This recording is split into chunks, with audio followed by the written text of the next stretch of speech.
When the sonar sounds exploded in my brain, I felt a pain I had never experienced in my 80 years of life. My massive body, weighing 200 tons, trembled like a leaf as the artificial echoes tore through my consciousness. This was the moment I realized that being the largest creature on Earth meant nothing when faced with humanity's invisible weapons. But let me take you back to where it all began. My name is, well, whales don't have names the way you understand them. We have songs, frequencies that identify us across thousands of miles of ocean. Mine sounds like a deep rumble that starts at 20 Hz and rises to a crescendo that can travel from Alaska to Hawaii. But for this story, call me Echo. I was born in the warm waters off Baja California, 80 years ago. The moment I took my first breath at the surface, I weighed 3 tons and measured 23 feet long. My mother's milk, rich with 30% fat content, would fuel my growth to add 200 pounds every single day for the first year of my life. Those early days were paradise. The Pacific Ocean was my infinite playground. I learned to dive to depths where sunlight becomes memory, where the pressure could crush steel submarines, yet my body adapted as naturally as you adapt to walking. At 1,000 feet below the surface, I discovered my first miracle, bioluminescent creatures that painted the darkness with living light. My mother taught me the ancient songs. Each whale family has melodies passed down for generations, songs that carry stories, navigation routes, and warnings across the vast blue wilderness. I learned that my voice could travel 500 miles underwater, that I could communicate with cousins I had never seen, scattered across entire ocean basins. By age 10, I was 60 feet long and ready for my first great migration. We traveled 12,000 miles from our feeding grounds in Alaska to the warm breeding waters of Mexico. This journey would define my existence. An endless cycle between feast and famine, between the krill-rich polar seas and the safe, warm waters where new life begins. For decades, this pattern governed my existence. 6 months of intense feeding in Alaska, where clouds of krill, tiny shrimp-like creatures, would turn the water pink. I could consume 4 tons of krill per day, opening my house-sized mouth and filtering millions of these creatures through my baleen plates. Then 6 months of fasting during migration and mating season, living off the blubber I had built up. But then, everything changed. The first sign was subtle. During a routine dive to 800 feet, searching for krill swarms, I noticed something wrong. The water itself felt different. Where there should have been abundant food, I found strange particles floating in the darkness. Tiny fragments that looked like jellyfish but tasted of poison. Microplastics, though I didn't know that word then. My feeding grounds were changing. The krill populations that had sustained my kind for millions of years were shifting, becoming unpredictable. Some years, the pink clouds of food that should have greeted us in Alaska were sparse, scattered. Other years, they appeared weeks late or in completely different locations. I began to lose weight. For the first time in my adult life, my ribs became visible through my blubber. The other whales in my pod were experiencing the same struggle. We sang to each other with increasing urgency, sharing information about food locations across our sonic network. One autumn, as we prepared for our migration south, I made a decision that would save my life. Instead of following the traditional route along the coast, I decided to venture into deeper, unexplored waters. My pod called to me with worried songs, but something deep in my ancient instincts told me to trust this new path. 3 days into this solo journey, 200 miles from the nearest land, I encountered something that changed my understanding of survival. A massive fishing net, abandoned by some commercial vessel, drifted like a ghost through the water column. It was easily 300 feet long, made of monofilament that became nearly invisible underwater. I had heard stories of these death traps in our songs, but had never seen one myself. Trapped inside was a young humpback whale, barely 30 feet long. She had been struggling for what looked like days. The net had cut deep into her flesh, and she was weakening rapidly. In the wild, this would be natural selection. The strong survive, the weak perish. But something in her song, a frequency of pure desperation and hope, touched something ancient in my consciousness. I approached carefully. At 200 tons, any sudden movement could make the situation worse. Using my massive pectoral fins with surgical precision, I began to work at the net. My size, usually a disadvantage in delicate operations, became an asset. I could apply tremendous force to specific points where the net had twisted. For 6 hours, I worked. The young whale's breathing became more labored, her song weaker. Just when I thought I might lose her, the net gave way. She burst free, swimming in wild circles of joy and relief. That moment taught me something profound about my existence. Size wasn't just about dominance or survival, it was about responsibility. Subscribe and comment, the most shocking part of this story is about to come.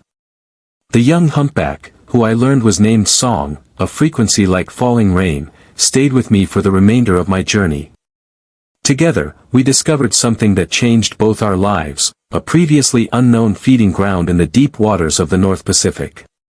Here, in an underwater canyon system, thermal vents created unique currents that concentrated krill in ways I had never seen. The water teemed with food, enough to sustain dozens of whales. But we were the only two who knew about it. Song and I made a pact.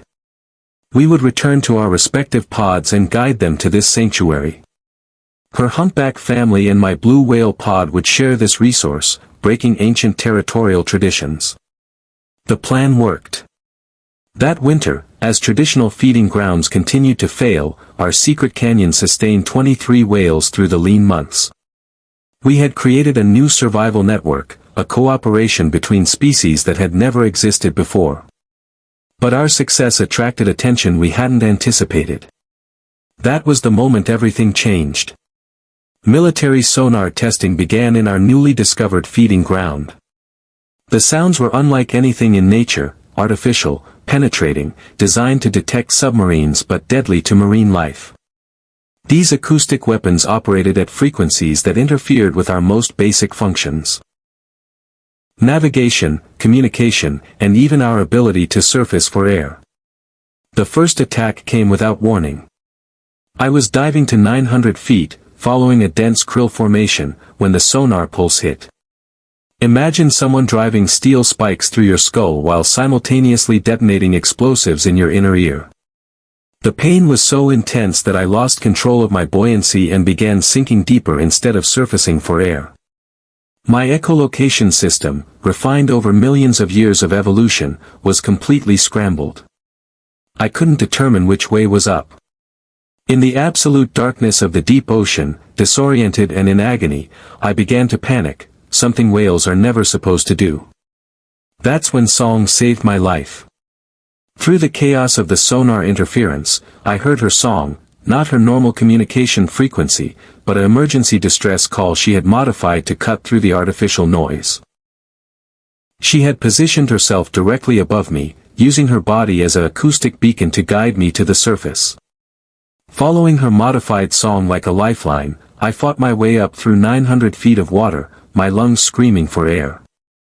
When I finally breached the surface, gasping and trembling, I saw something that broke my heart. 3 other whales from our pod floating motionless on the surface, victims of the sonar attack. The military testing continued for weeks. Our sanctuary became a killing field. Whales who had survived decades of natural challenges, storms, predators, starvation, were being killed by invisible weapons they couldn't understand or avoid. Song and I made another decision that day. We would lead the survivors away from the canyon, abandoning the richest feeding ground either of us had ever known, to save the lives of our families. And here's the part no one would ever expect. As we led the evacuation, guiding 17 surviving whales away from our lost paradise, something remarkable happened. Word of our sacrifice spread through the ocean's sonic network. Whales from dozens of different pods began sharing information about safe feeding areas, creating a communication network that spanned entire ocean basins. What started as a survival strategy became a revolution in whale society. For the first time in recorded history, different whale species were actively cooperating, sharing resources and information across traditional boundaries. Song and I became, in a way, the first whale environmentalists. We began mapping the ocean's safe zones, cataloging the locations of military activity, shipping lanes, and fishing operations. Our songs carried warnings that helped hundreds of other whales avoid the same fate we had witnessed. But the most important discovery came later, during a quiet moment in the deep waters off Alaska. Song and I were swimming side by side, scanning for a new feeding ground, when we encountered something unprecedented, a pod of young whales who had never learned traditional migration routes. Their mothers had been killed by ship strikes or sonar testing, leaving them orphaned and directionless. These young whales had created their own survival system. Instead of following ancient migration patterns, they moved in smaller, more flexible groups. Instead of relying on traditional feeding grounds, they had learned to exploit new food sources that older whales ignored. Watching them adapt made me realize something profound: survival isn't about preserving the old ways. It's about wisdom knowing when to change. Song and I began teaching these young orphans everything we had learned. Not just the traditional whale knowledge passed down through generations, but new survival strategies adapted to a changing ocean.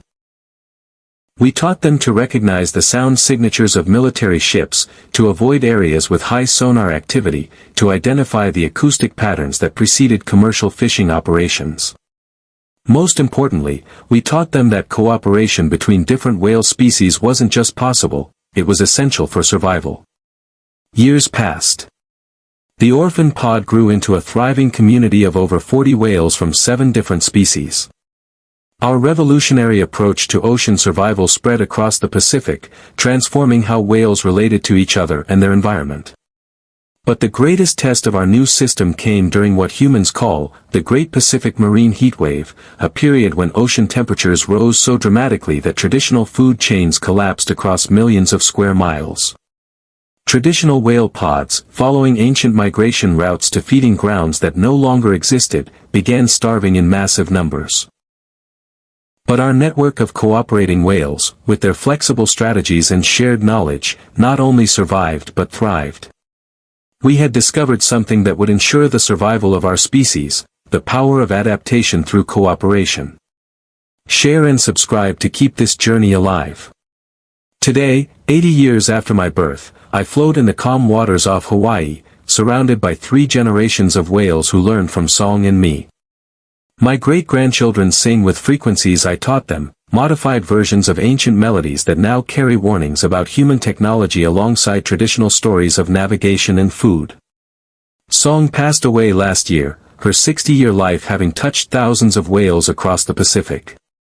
But her legacy lives on in every cooperative hunting strategy, every shared warning about shipping lanes, every rescue of trapped marine life. I've learned that being born as a whale means more than being the largest creature on Earth. It means being a keeper of ancient wisdom while adapting to an ever-changing world.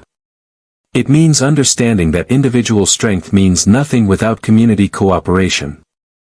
My body bears scars from ship propellers, fishing nets, and sonar attacks.